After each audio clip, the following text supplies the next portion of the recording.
வாழ்நாளில் ஒருவன் வாழ்க்கையிலே எதை வைத்து விட்டு போகிறான், எதை கொடுத்து விட்டு போகிறான், அதுலதானே இன்பம் இருக்கிறது. ஒன்றுமில்லை, திருப்பதி ஏழுமலையான் வீற்றிருக்கிற அந்த மலை மீது ஒரு பெரிய ஞானி ஒருவர் போனார். அவருக்கு காலெல்லாம் மூட்டு வலி, வலி தாங்க முடியாது, காலெல்லாம் வீங்கி போயிருக்கு. மலை மேல ஏற முடியல. சிஷ்ய கோடிகள் எல்லாம் கூட வர்றாங்க. வந்தவர் என்ன பண்ணாரு, மேல ஏறி போய் இறைவனை தரிசனம் செய்து ரொம்ப சிரமத்துக்கு இடையில தான் அவர் இறங்கி வந்தார். அவங்க சிஷ்யர்கள் சொன்னாங்க, நாங்க வேணா போய் இறைவனை கும்பிட்டு பிரசாதம் வாங்கிட்டு வரோம், நீங்க சாப்பிட்டு கீழே இருக்கலாங்க. குரு சொன்னார், இல்லப்பா, நான் இறைவனை தரிசனம் செய்தே ஆக வேண்டும்.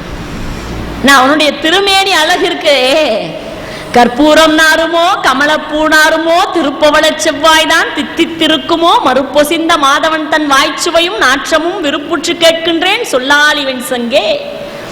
அந்த இறைவனோட தோற்றத்தை அழக பார்க்கணும்ல. நான் போய் பார்த்துட்டு வரேன், போய் மேல போய் பார்த்துட்டு ரொம்ப சிரமப்பட்டு கீழே வந்தார். வந்தவர் ஒரு 2 வினாடி கூட கீழே நின்று இருக்க மாட்டார். திரும்ப குடுகுடு குடுன்னு மேல ஓடினார். எங்க மலை மேல. எல்லாருக்கும் ஆச்சரியம்.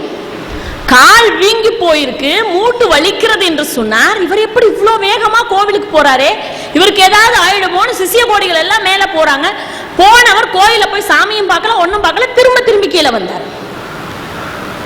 குடன் வந்த சிஷ்யர்கள்லாம் கேட்டாங்க, மேல போனீங்க, இறைவனை கும்பிட்டீங்க, ரொம்ப சிரமப்பட்டு கீழே வந்தீங்க, திரும்ப எதுக்காக மேல போனீங்க? இறைவனை பார்க்க போகிறீர்களோ என்று நாங்கள் நினைத்தோம், அதுவும் இல்லை. ஏதாவது பொருளை தொலைத்து வைத்து விட்டு வந்து விட்டீர்களோ என்று நினைத்தோம், அதுவும் இல்லை, நீங்க எந்த பொருளையும் எடுத்துட்டு வரல. யாராவது நண்பரை பார்க்காமல் வந்து விட்டீர்களோ என்று நினைத்தோம், அதுவும் இல்லை. பிரசாதம் வாங்காமல் வந்து விட்டோமோ, திரும்ப வாங்கலாம்னு நினைச்சீங்களோன்னு நினைச்சோம், அதுவும் இல்லை. பின்ன எதுக்காக நீங்க மேல போனீங்க? அப்ப அந்த குருநாதர் சொன்னார், இல்லப்பா, போகும்போது வெறுமனே தான் போனேன், வரும்போது என் பை மீது ஒரு எறும்பு இருந்தது, அந்த எறும்பை பார்த்தேன், கொண்டு போய் திருப்பதி மலை மீது விட்டு விட்டு வரலாம் என்று ஓடி வந்தேன் அப்படின்னு சொன்ன. ஒரு எறும்பை கொண்டு போய் மலை மீது விட்டு வரவா போனீர்கள் கேட்கிறார்கள். எறும்பு, சாதாரண எறும்பை கொண்டு போய் எம்பெருமான் மலை மீது விட்டு வரவா நீங்கள் அவ்வளவு வேகமாக ஓடினீர்கள்? அப்ப அவர் சொன்னாரு, செடியாய வல்வினைகள் தீர்க்கும் பெருமாளே, நெடியானே வேங்கடவா, நின் கோவில் வாசலிலே படியாய் கிடந்துன் பவளவாய் காண்பேனோ. இல்லையா? தேனார் பூஞ்சோலை திருவேங்கட சுனையில் மீனாய் பிறக்கும் விதியுடைய நான் வேணோப்பா.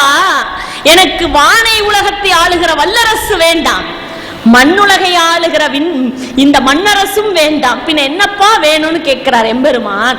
உன்னுடைய திருப்பதி மலை மேல் இருக்கிற சுனையிலே ஒரு மீனா பிறக்கிற விதி கிடைக்கும். ஆழ்வார்கள் ஆசைப்பட்டாங்க.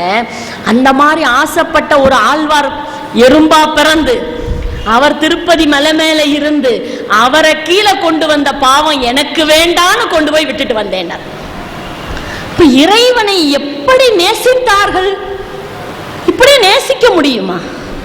இறைவனை நேசிக்கிற நேசம் இருக்கு பாருங்க, அவ்வளவு தூய்மையானது. இறைவனை நேசிக்கிற அன்பு இருக்கிறதே அவ்வளவு தூய்மையானது. கள்ளம் கபடம் இல்லாத ஒரு அன்பு, கள்ளம் கபடம் இல்லாத ஒரு நேசம். அப்பர் சுவாமிகள் இறைவனை வேண்டுகிறார். எப்படி வேண்டுவார்? வேண்டி வேண்டி பார்த்தார். இவரோட வேண்டுதல்ல ஒரு குறை அவருக்கு வந்து விட்டது. என்னப்பா குறை? இந்த கங்குகரை காணாதவனாக இருக்கிறானே இந்த இறைவன், இவனை எப்படி வேண்டினாலும் ஒரு நிறைவு வரவில்லை. பின்ன எப்படிப்பா நிறைவு வரும்னு யோசிச்சார். ஒருவேளை பெண்ணாக மாறி வேண்டினால் நிறைவு கிடைக்குமோன்னு யோசிச்சார். பெண்ணாக மாறி வேண்டினால் இறைவனிடத்திலே அன்பு இன்னும் அதிகமாகுமோ? அவனை ஒரு தலைவனாக, நான் ஒரு தலைவியாக இருந்தால் அன்பு அதிகமாகுமோ? அதனால் அந்த அண்ணலும் நோக்கி அன்போடு நோக்குகிற அந்த நோக்கோடு நோக்குகிற போது உள்ளம் இன்னும் அவனோடு சேர்ந்து வாழுகிற ஒரு தன்மையை பெறுமோ என்று நினைத்தார்.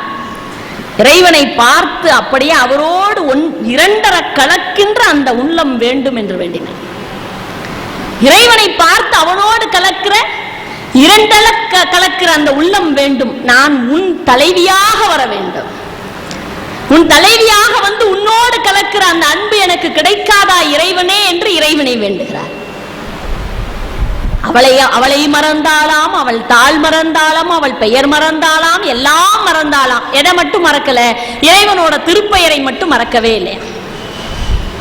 இறைவனுடைய திருப்பெயரை மட்டும் மறக்கவே இல்லை என்கின்ற அந்த அன்பு இருக்கிறதே, அந்த நேசம் இருக்கிறதே, அந்த நேசம் யாருக்கே உரியது என்று சொன்னால் அன்பான உள்ளம் கொண்ட பக்தர்களுக்கு மட்டுமே உரியது. அந்த நேசத்தோடு வாழுகிற அந்த வாழ்க்கை மிக அருமையாக ஐயா அவர்கள் சொன்னார். ஒரு கிறிஸ்தவ பெண்மணி வேண்டி கேட்டுக்கொண்டார். ஜியு போப் அவர்கள் இங்கே வந்து என்ன வேலை செய்தார் தெரியுங்களா? ஜியு போப்புக்கு இடப்பட்ட கட்டளை என்ன தெரியுமா? கிறிஸ்தவ சமயத்தை பரப்புவதற்காக வந்தவர் ஜியு போப். ஆனா இங்க வந்து அவர் என்ன செஞ்சார்? தேவாரத்தையும் திருவாசகத்தையும் மொழிபெயர்த்து கொண்டிருந்தார். தேவாரத்தையும் திருவாசகத்தையும் மொழிபெயர்த்து கொண்டிருந்தார். ஒரு முறை அவர் மயிலை மாமுனிக்கு ஒரு கடிதம் எழுதுகிறார். ஜியு போப் அவர்கள் மயிலை மாமுனிக்கு கடிதம் எழுதுகிறார். கடிதத்தை வாங்கி பார்த்த மயிலை மாமுனிக்கு ஒண்ணுமே புரியல. ஏன்னா எழுத்தெல்லாம் தண்ணி பட்டு அழிஞ்சு போயிருக்கு. உடனே மயிலை மாமுனியும் ஜியு போப்பும் மற்றொரு நாள் சந்தித்துக் கொள்கிறார்கள். மயிலை மாமுனி ஜியு போப்பை பார்த்து கேட்டாரு, நீங்க ஒரு கடிதம் அனுப்புனீங்க, அதுல எதையுமே படிக்க முடியவில்லை, ஏனென்றால் எந்த எழுத்துக்களுமே தெரியல, எல்லா எழுத்துக்களும் தண்ணீர் பட்டு அழிந்து போயிருக்கிறது, எதனால் என்று கேட்டார். உடனே அதற்கு ஜியு போப் சொன்னார், இல்ல உங்களுக்கு கடிதம் எழுதலாம்னு கடிதத்தாளை எடுத்தேன், எழுத ஆரம்பிக்கும் போது மேலே எழுதினேன் திருவாசகத்திலிருந்து ஒரு வார்த்தை, இமைப்பொழுதும் என் நெஞ்சில் நீங்காதான் தாழ்வாழ்க என்று நினைத்து எழுதினேன். திருவாசகத்தை நினைத்த காரணத்தினாலே கண்களிலே நீர் வந்தது. கண்களிலே நீர் வர வர எழுதி கொண்டே இருந்தேன். கண்ணீர் ஒழுக ஒழுக அந்த கடிதம் எழுதினேன். எல்லா எழுத்துக்களும் கண்ணீர் பட்டு அழிந்து போய்விட்டது. கண்ணீர் பட்டு எழுத்துக்கள் அழிந்து போய்விட்டதே, இந்த கடிதத்தை போய் ஜியு போப்புக்கு அனுப்பலாமா என்று மயிலை மாமுனிக்கு அனுப்பலாமா என்று நினைத்தேன். கிழித்து போட்டு விடலாம், புரியாத எழுத்துக்கள் இருக்கிற இந்த கடிதம் எதற்கு என்று கிழிக்க போனேன். திருவாசகம் எழுதிய கடிதத்தை கிழிக்கலாமா என்று நினைத்து அப்படியே அனுப்பிவிட்டேன். திருவாசகத்துக்கு ஒருகார், ஒரு வாசகத்துக்கும் ஒருவர்.